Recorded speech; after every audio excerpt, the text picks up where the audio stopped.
England, England. Hello, everyone. I'm Shay. Welcome to the Google World Cup 11s. Hi, everyone. My name's Gabby. I'm an agency account strategist here at Google. And we work with some of the biggest brands working on YouTube and across Google on their campaigns. And one of the things that we're currently working on with them is the World Cup. I used to work in a sports marketing company before, and I can tell you that Google and YouTube are the home of the World Cup. And we want to convey that message to you so you can tell your clients as well. Yeah, and similarly to Shay, I worked in exactly the same company, so focusing on sports marketing.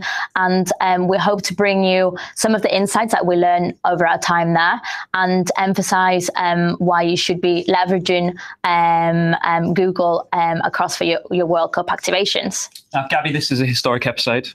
It's not just because this is the last time you're only going to see one star above the England badge, because obviously we're going to win it this year. This is actually also the relaunch of our Elevenses. So I want to say a massive thank you to everyone listening and watching. We took on your feedback and all the things that you guys suggested. We're going to have a massive revamp on the Google Partners page soon coming up, taking all of your thoughts on board. And this is the start. So what better way to kick it off for the World Cup? Yep, brilliant. And yeah, as Shay mentioned already, I know the guys behind the Elevenses have put a lot of work into it. So again, you would have seen changes across the website, so do check it out. And also we've got really exciting coming in the coming weeks. So not just the World Cup, but other topics that you've essentially created. So all the content is based on what your feedback and what you've told us. Fantastic. So Gabby, we're going to start with a quiz. I would like you and the guys watching to name this trend. Can you give us a clue what it is? Obviously, it's World Cup, so it's topical. Yeah. Ronaldo hat-trick, probably trying to... No, it's not Ronaldo hat-trick against Spain, which would have been a lot higher probably in terms of searches, because that was a fantastic moment of the World Cup. Yeah, thank you for writing that in. This is actually searches for the term Mexico earthquake, after Mexico absolutely trounced Germany in the World Cup. We say it's coming home. We're going to have to tell Germany soon you're going home, because obviously they're going to be knocked out of the first round. So just wanted to show you guys that consumers are reacting in a big way to things that happen during the World Cup. And that's really what we want to try and explain to you, how you can take advantage of that during the upcoming year. So I'm also going to start off with a story, Gabby.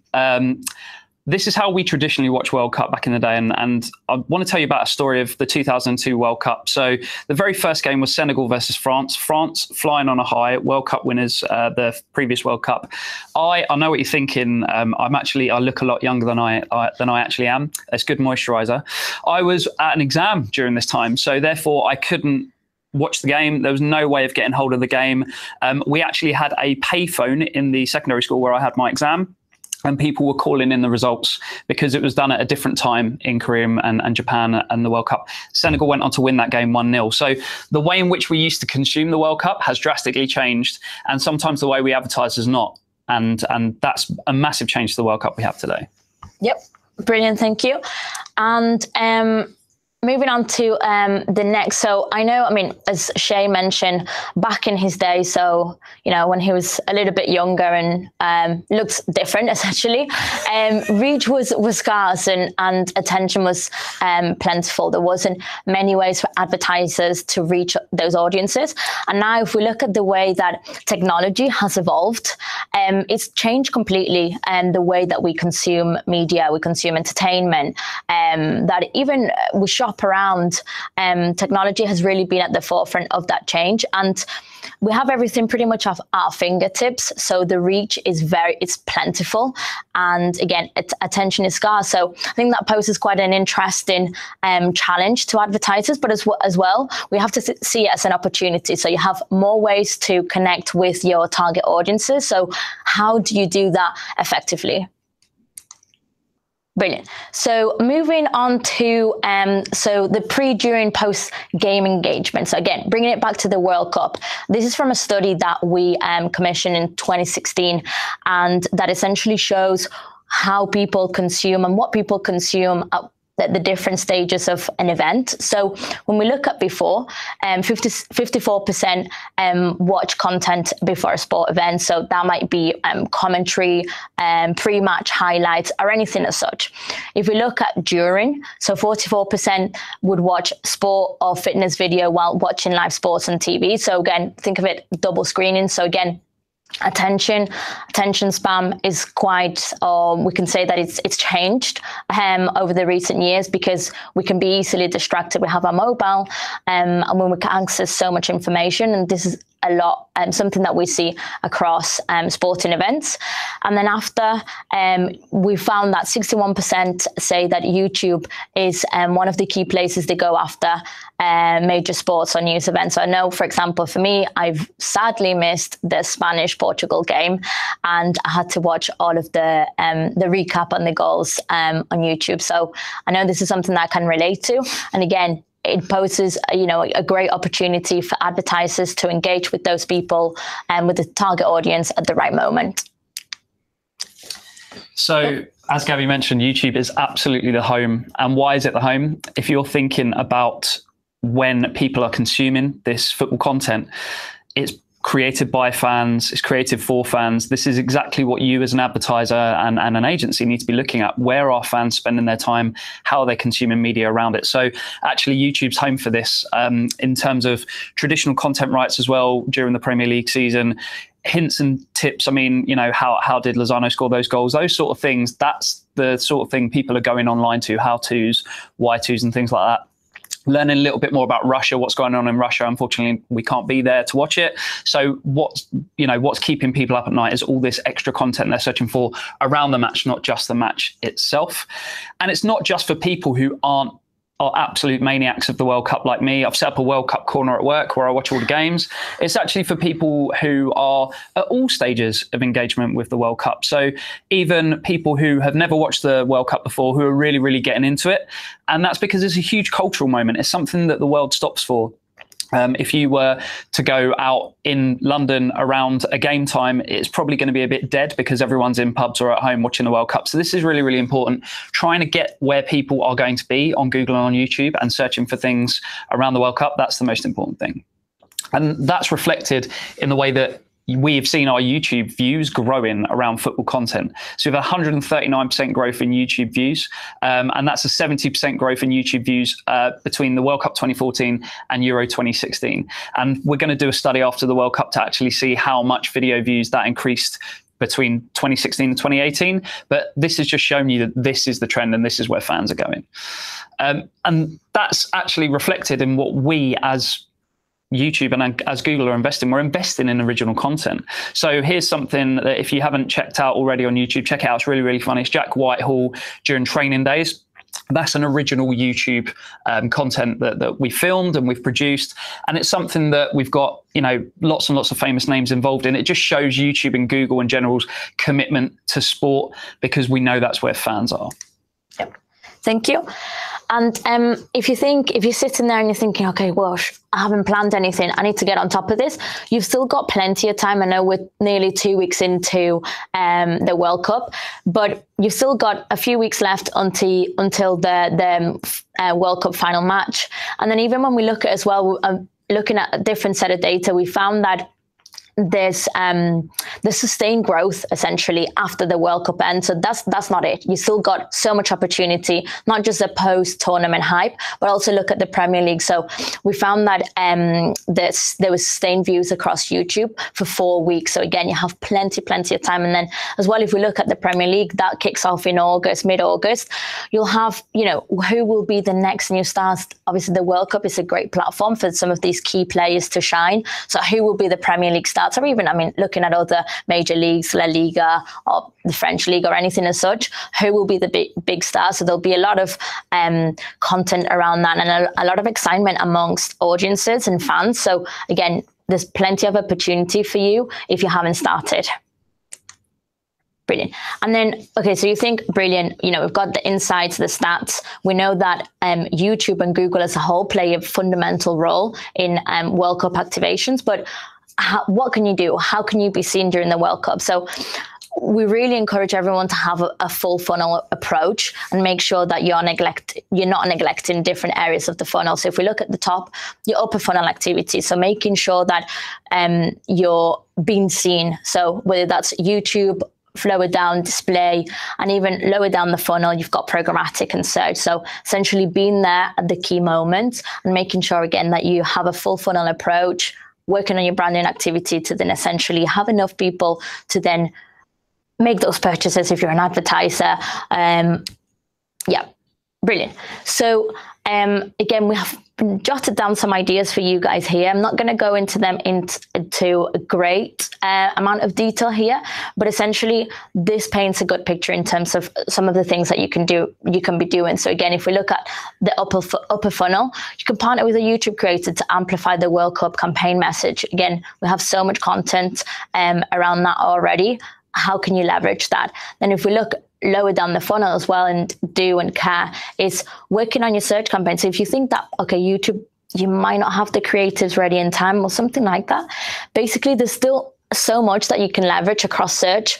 I would really encourage you to reach out to your Google team. We have so much data, so much insights on the World Cup that you can use to leverage across search. So if YouTube's not necessarily an option for you guys, definitely lean in on us to make sure that we're doing as much as we can to support you across search. And that's a really good point, Gabby. Make sure that we are creating a strategy bespoke for what your goals are. So if you want to be seen as much as possible, you want to make advantage of real-time trends, we can create a strategy using our products based on what your goal is. And that's what you really need to come to us to.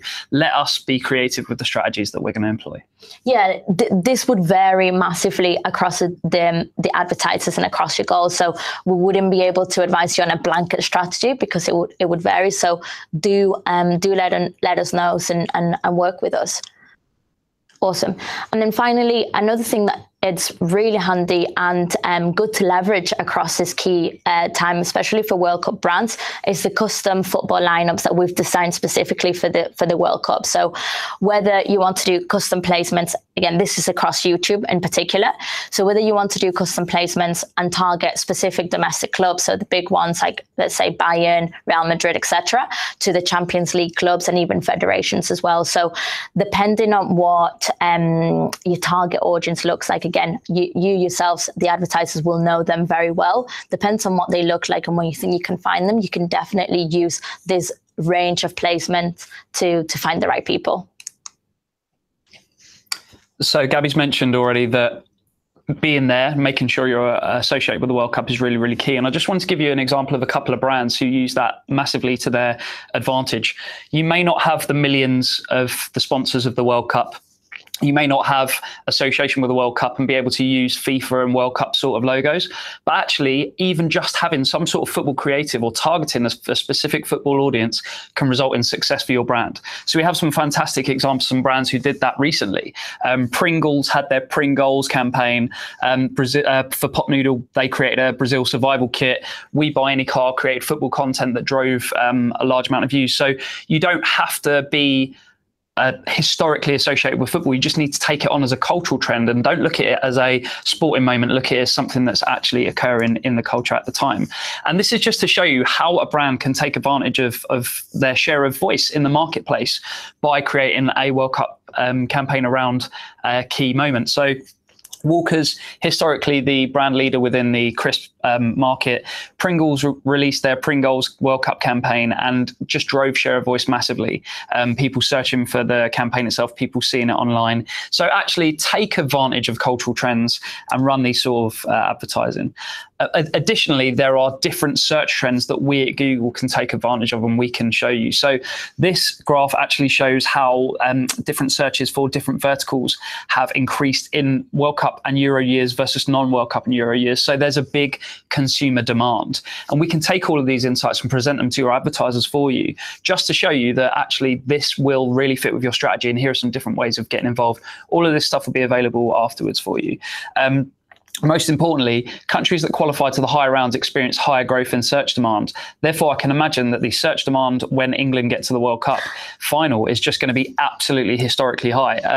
As you can see there, large consumer demand for Germany, as there always is when they always get to World Cup finals. We're looking forward to beating them on penalties this year. So just give us an idea of what your strategy is and we can give you the insights to back it up.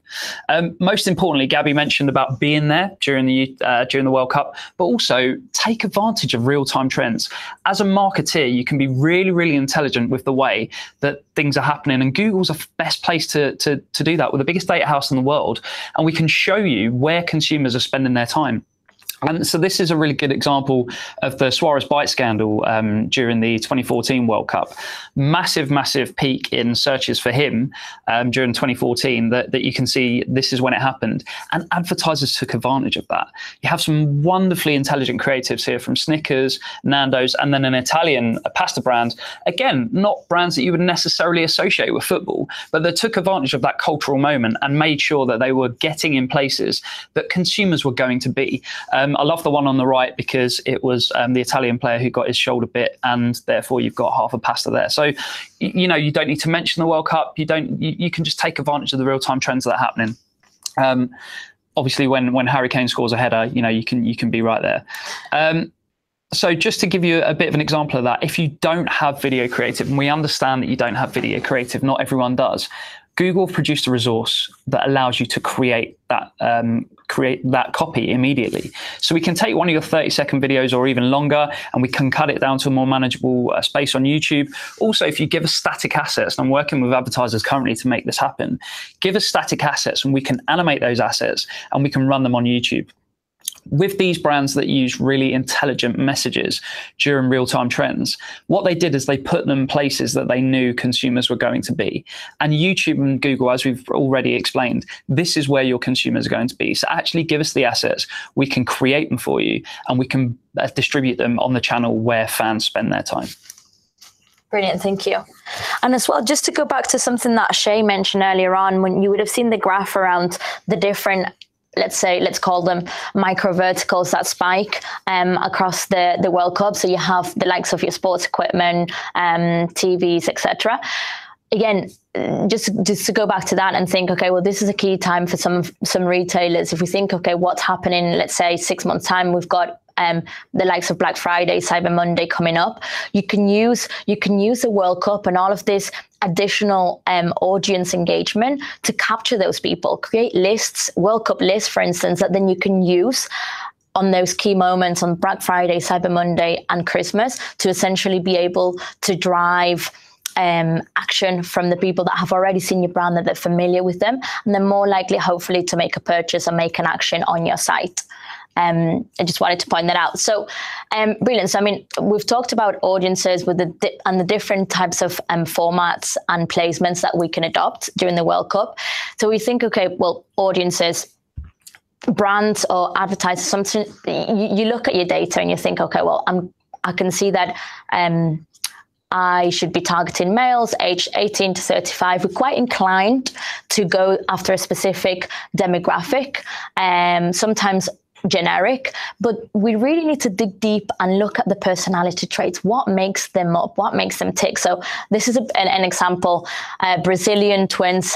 Some of you might be familiar with them, but on the right-hand side, we have the slightly more successful twin. Decorated, yeah, that's a better way to put it. Slightly more decorated twin, Rafael, United player. On the left-hand side, again, United player, but how's he doing right now? Fabio, not doing as well as his brother. So essentially, you need to be looking further in the data. And what does that mean is, again, leverage all of the insights that you have to hand. So not only are some of our internal tools that we have, so this is our audience insights tool, where essentially you can look at, okay, where is my audience based? What age are they, what gender are they, etc. And then look at the outputs that we can provide. So again, YouTube, what YouTube channels do they like? What's the more detailed demographic breakdown? What are their interests? Eventually, you can use all of this data to do your targeting, whether that's on the GDN, on YouTube, and essentially make sure that you're targeting the right audiences at the end of the day. If you do target the right audiences, you'll see better performance, you'll be maximizing your ROI, lowering your cost, which is key. Another thing I'll say, I know this is an internal tool. You can also use your audience insights manager. You can look at the affinities and in-market segments of your audience and also use that data to leverage on your campaigns. Brilliant. And then what we would say is be narrow with your targeting to maximize results. So again, maybe take this with a slight pinch of salt. If you're too narrow, you run the risk of actually cutting out key traffic. So be really clever with your targeting. Look at demographics. Again, this is something that we mentioned. Look at your audience list as well. How granular or segmented are they? Look at your placements and your keywords to make sure that, again, you're there at the right time with the right message. And then on a final note on some of the methods, I guess, that you can use for targeting and the types of audiences that you can target. You can target World Cup viewers through this latest product that we have available. It's all events lifestyle. And essentially what we can do is we're able to pick up on different signals across our properties of people that have shown interest in the World Cup. So I know, Shay, you mentioned earlier on that one of your brands was able to, last week they said, okay, this sounds fantastic. I want a piece of that. And they're about to launch a new campaign with this. So again, it's all about reaching those, the World Cup viewers, the right audience. Brilliant. Fantastic. Cool. Most importantly, we have a resource for this other than just this deck. Obviously, you can speak to your Google reps, but if you go to Think with Google, you can actually, there's a football section, so you can get all the insights that we have on football and really delve deep into the sort of things that Google and YouTube have to offer, and that's constantly updated as well. Really, your biggest resource at this point is going to be your Google rep. We're going to be able to create a strategy for you based on your goals immediately. We can deliver real-time trends. We have some fantastic internal tools that we can get real-time trends from that necessarily aren't available externally. I would wage caution, you have a couple of weeks, so make sure you really get in touch with them as soon as you possibly can. They probably won't thank me for the workload, but it's try not to make it the day after an England game as well. There might be a couple of sore heads. Actually, they're mostly Irish guys here, so I'm sure they won't mind. Just contact them all the time. Contact them on Saturday, in fact. And then finally, just a plug for the Partners Connect Google Marketing Live event. If you haven't registered to this already, please make sure you do. This is going to be a whole revamp of what we're doing at the moment in terms of partners. So we really want to get your attendance, your presence, and your feedback. And most importantly, if we can see you and you can get along to these events, that's going to be really, really important for us to give you an idea of what we're doing and that this is coming up. So please do register for this event as soon as you can. And I guess that's it. Yeah. Hopefully you guys have learned a bit more about how you can contact your Google reps and also why you would do why you make World Cup a part of your plans, which you wouldn't necessarily think Google and YouTube are number one for that. Hopefully you guys understand now, and I guess we'll hopefully see you on July the 16th with 2 stars on our badge, and maybe 2 stars on ours. Best of luck to Spain. Obviously, I hope the hosts don't beat you too badly. Thanks, guys. Thank see you all later. Cheers. Bye. Bye.